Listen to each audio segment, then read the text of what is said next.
गड़ी जाए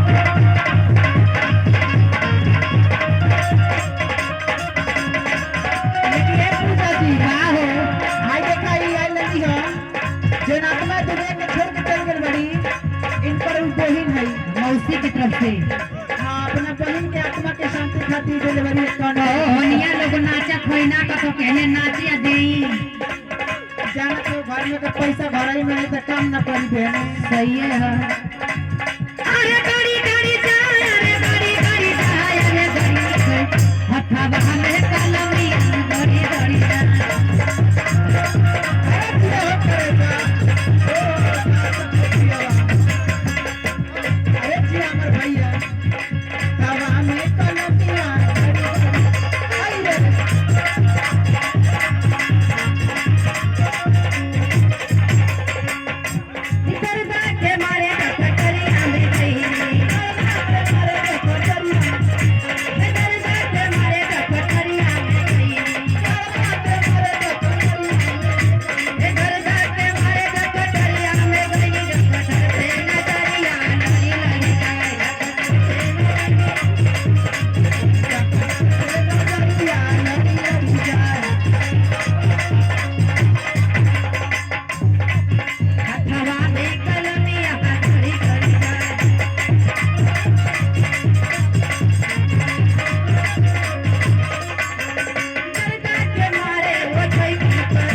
हम तो कहते कि सबसे बड़े नचवा तोरा लोग लागत बंद